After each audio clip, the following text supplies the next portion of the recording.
G'day everyone, welcome back to the channel. In today's video, we're going to follow on from a video that we posted yesterday about why you shouldn't ice an injury. And it's a bit of a controversial topic because what we find is that the reasons why we ice, and generally we ice for pain relief, to decrease swelling and inflammation, those three reasons, which are noble reasons on the surface, they don't actually match what the body wants to happen to heal. But yet for some reason we're often trying to pair these two things together in the spirit of speeding up the healing process, when, as we discussed yesterday, it's actually likely that icing for pain, swelling and inflammation, all three of those things potentially delay healing, which is an interesting topic to talk about. So if you'd like to check out yesterday's video, we'll leave a link in the description. But what we wanted to do today is we're sort of following on from that idea and saying, well, if ice is no longer a useful tool to use, it's not a conversation about ice or nothing. We still want to do something to speed up the healing process, to optimize how fast we can recover. So the conversation is going to turn today to what you should be doing instead of icing to get you to where you want to be faster.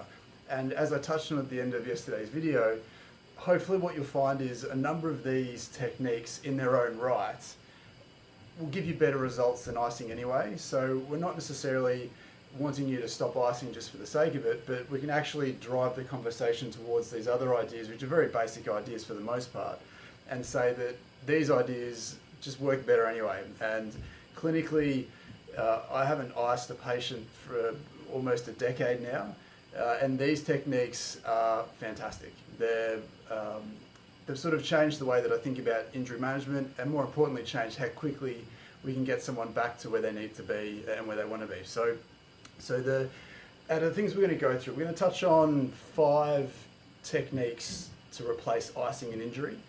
And the first one is something that we spoke briefly about yesterday, and that's pain-free range of motion, pain-free movement, responsible pain-free movement. And the idea is that we know pain is an important indicator of what you can and can't do.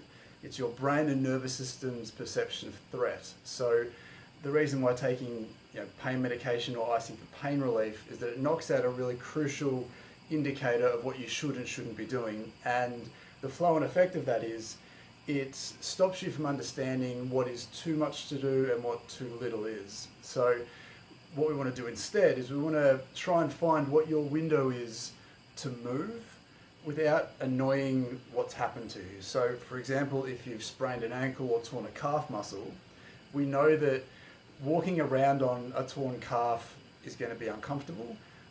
So we want to bring that back to whatever degree is comfortable. So for some people, you might be able to just put a little bit of pressure through your foot. Some people, no pressure. So in those instances, using a crutch can be helpful to pick up the slack that you can't put through that injured tissue. But the key with pain-free, respectful range of motion is that we don't just want to rest. We don't just want to put your foot up and forget about it. We don't want to put your arm in a sling and forget about it if you've hurt your arm. We want to get as much movement into that system that we can that still respects what's actually happened. So if you've been walking around on a crutch, we do want to use those crutches to absorb whatever weight you can't put through that leg. And if it's 95% that you can't put through it and only 5% of it's just a touch, it's completely fine. We've got to start somewhere. For someone who's broken an ankle, for example, walking and putting pressure through that is somewhat unrealistic, but we have moon boots, those cam walkers, the things that really help change the amount of load that goes through a foot. And if you're one of those people who can't put any pressure through their injured tissue at all, and there are complete instances of that happening, then we still want to try and get as much movement into that area as possible. So, for example, if you've broken your ankle, we may not be able to weight bear and push around, but there's nothing stopping you sitting down or lying down and trying to tense the muscles around the area, whether that's tensing your foot, tensing your calf, doing a lot of work through your quads. And the reason why this is so important, the reason why movement is so important, is because it ties into this idea of swelling and the inflammatory process as well. But we know that swelling isn't necessarily a bad thing, it's just a thing that's there. So the best way for your body, the only way for your body to remove swelling is through your lymphatic system. And that lymphatic system is a passive system that relies on movement and muscular contraction and activation to sort of flush and push out that waste and that congestion. Otherwise, it pulls. So I think we've all had that instance where we've sprained an ankle, we've rested it, we've put our foot up, and then for 4 or 5 days, it's just red hot and swollen. But if we take a different approach and get you to keep moving within your comfortable window, then we're engaging that passive lymphatic system and we're flushing out a lot of the swelling, and we can sort of remove that a lot faster. And that's really important because there's a backflow effect there where pain is not just sort of from damaged and injured tissue, it can also come from the compressive forces of swelling. So it stands to reason that the faster we can get rid of that swelling, the more you can move respectfully, the faster your pain's going to go away, the less swelling there's going to be, the faster that swelling that is there is going to go away. So pain-free range of motion, respectful pain-free range of motion is the top of the list to begin with because it's normal. And those, years ago when people used to say walk it off, that idea is true, but we want to do it in a respectful way. So that's the first one. The second one is a very simple one, and that's massage. And we know that massage is fantastic to help facilitate the removal of waste, the removal of swelling, but it's also it's a really powerful relaxant for your nervous system. And we've all had a massage where afterwards we sort of feel nice and relaxed, we feel like we're floating on air. We want that same experience to happen after an injury, because as soon as you hurt yourself, your brain and nervous system feels horribly threatened and it becomes heightened. And the faster we can sort of de-heighten and bring that nervous system down and relax that nervous system, the faster your pain will settle, the faster things can recover and heal. So there's a little bit of a misconception about massage where we think all massage is that deep tissue sports massage where you're just pummeling the tissue. Clearly, if you've damaged something, you don't want to massage through that area. You don't want to dig into that injured area and try and break it up or free it up.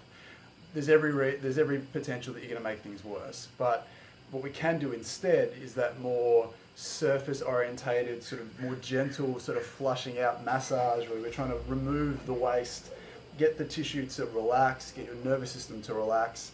It can do a wonderful amount of progress to help your pain and your swelling and kickstart that inflammatory process and that healing process. So those two things. So with massage, you can try and do it yourself. You can get someone else to do it, of course, but it's important to have it done in some capacity.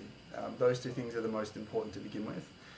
The third thing which I've sort of come across are these sort of passive muscle stim or pneumatic compression devices. So something like the pneumatic or the r.i.c.e. They're both fantastic at trying to mimic that passive lymphatic system and the body's active recovery processes. So something like the r.i.c.e, for anyone who doesn't know, it's essentially a specialized TENS machine with sort of patented technology that you put the electrodes on your muscles, the little surface electrodes.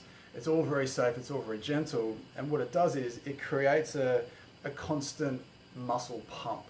And this is brilliant for those moments where you can't be out there moving around. So if you are post-op, if you've broken something, or if you can't, if you have to work, for example, and you've got an injury, normally a lot of that tissue will just lie dormant, the swelling will pull, you won't get that great exchange of nutrients, all the things that you need to heal quickly. So putting something like the pneumatic or the r.i.c.e onto your tissue can really help engage that pumping mechanism when you're not doing anything.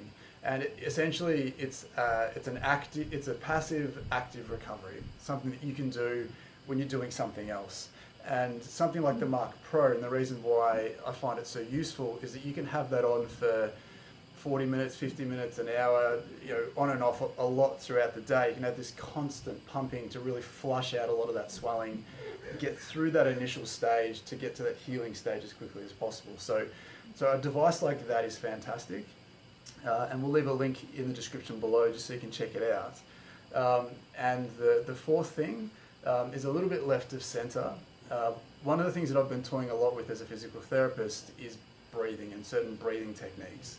And one of the most powerful, and hopefully you've heard of this name, if not, please look into him, but there's a special breathing technique called the Wim Hof Method. And essentially it's a breathing technique where you take 30 to 40 deep breaths in and out. So it's essentially a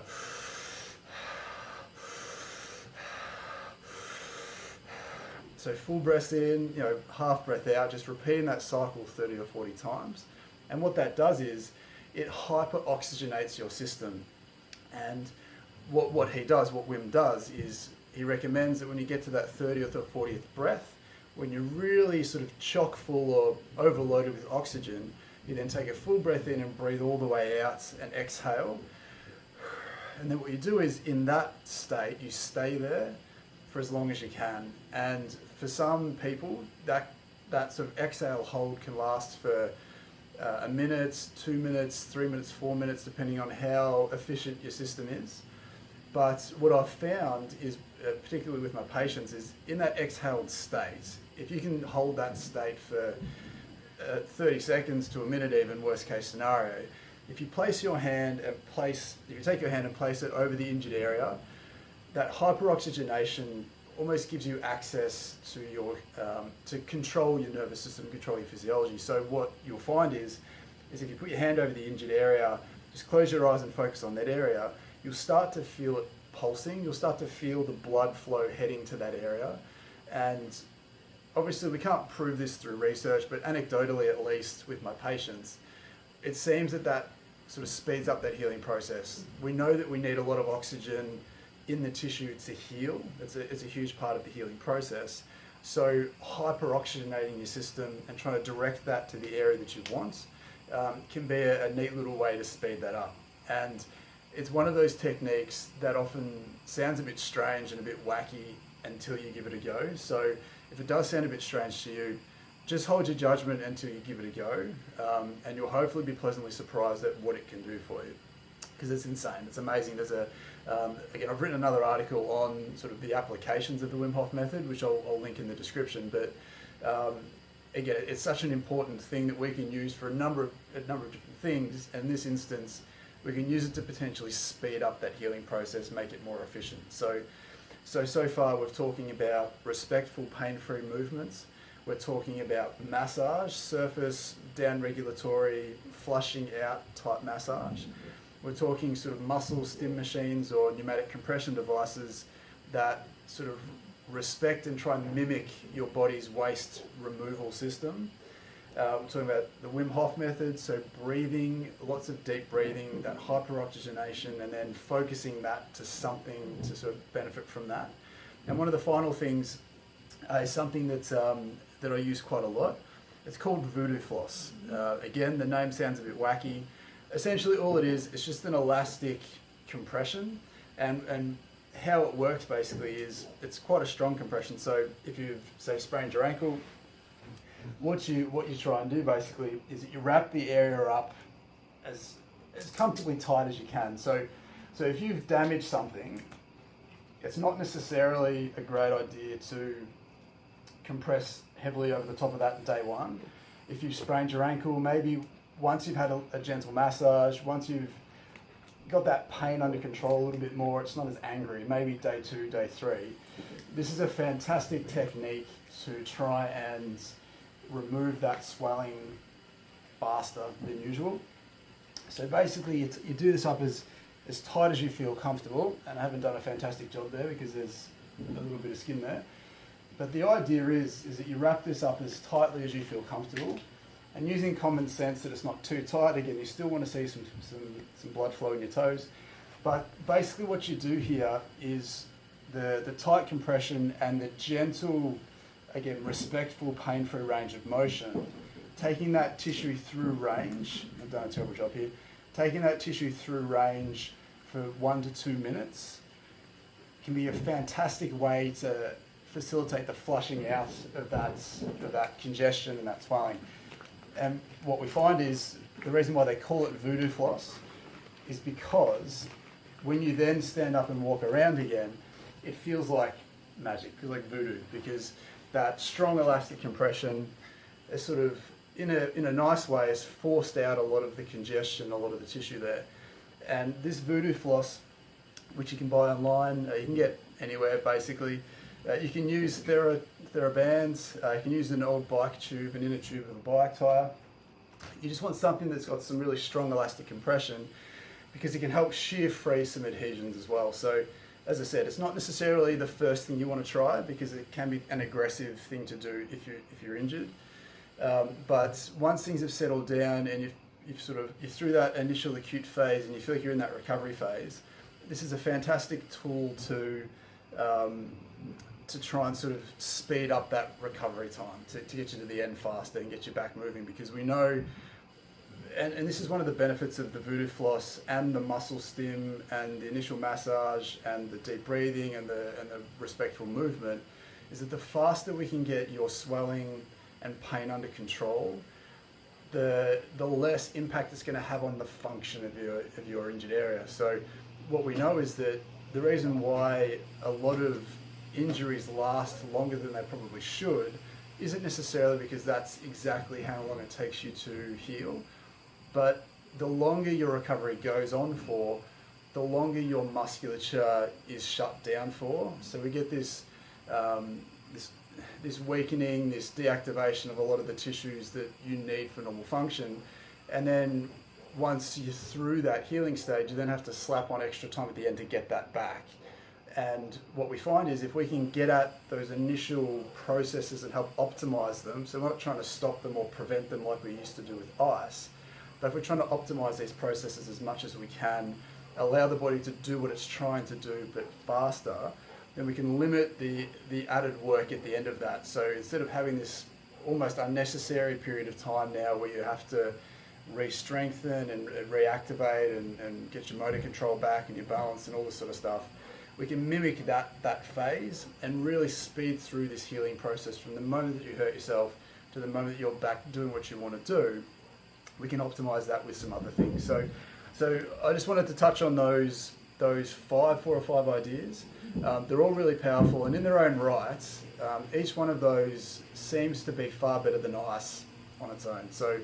So again, to tie it all in together, we potentially shouldn't be icing an injury anymore. It's not only is it probably not doing what we have wanted it to do for so long, but it may actually be slowing things down. So instead of ice, we want to have some other things up our sleeve. We want to actively move our tissue. We want to make sure that we massage to help the nervous system and the waste disposal systems function better. We want to make sure that we're trying to deep breathe to get more oxygen to help that healing process. We can sort of, in a nice way, forcefully compress and move our tissue to help flush out and sort of decongest and improve the mobility of the injured tissue or the tissue around the injury. And then we can use something like a Mark Pro or a Pneumatic in the moments when we can't focus on our rehab. And all those things together, if you can put all those things together, we can break almost this new ground in terms of how fast and how quickly you can get back to doing what you want to do. So as always, if you have any questions with that, please let me know in the comments below. I'd appreciate you leaving a like if you found this useful, and also subscribing, because we're putting out daily videos until I can't anymore. So thanks again for watching, and until next time, we'll see you soon.